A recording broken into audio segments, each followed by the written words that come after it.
మట్టి కొట్టుకోవాలి మేము ముందుకు వస్తున్నాం. మండల్ కమిటీ రిపోర్ట్ ఆ రోజు 50% పైచిలకు బీసీలు ఉన్నారు ఈ దేశంలో, చట్టసభల్లో స్థానిక సంస్థల్లో రిజర్వేషన్లు ఇవ్వాలని చెప్పి మండల్ కమిషన్ రికమెండ్ చేస్తే మండల్ కు కమండల్ అని పేరు చెప్పిన బీజేపీ సన్నాసులారా ఇలా బీసీల ఓట్లడిగే హక్కు ఎక్కడని చెప్పి ప్రశ్నిస్తున్నారు. ఇక మా కాగా గుర్తొస్తున్న సిద్దిపేట రాగానే గద్వేలు ఫామ్ హౌస్ లో వండుకున్నాడు.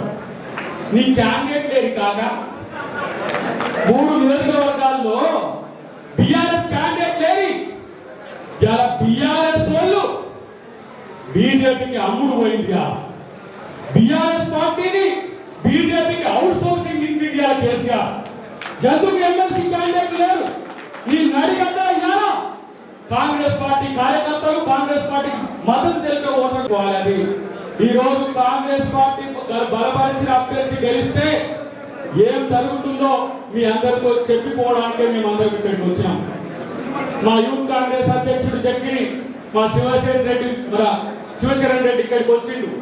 ఎందుకు వచ్చింది? గ్రాడ్యుయేట్ సెమినరీకి సంబంధించిన అంశం మీరు గుర్తుపెట్టుకోండి.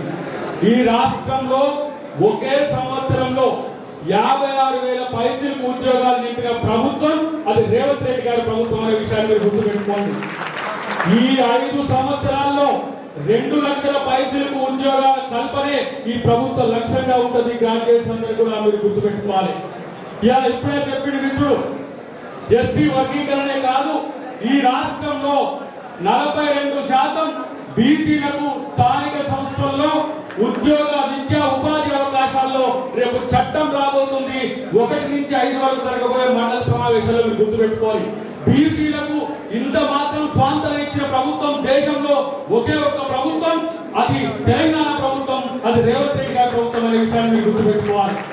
ఎవ్వరు కూడా నేను చూసిన కాగా కాల్కేకర్ కమిటీ రిపోర్టే రాలే. Mandal committee report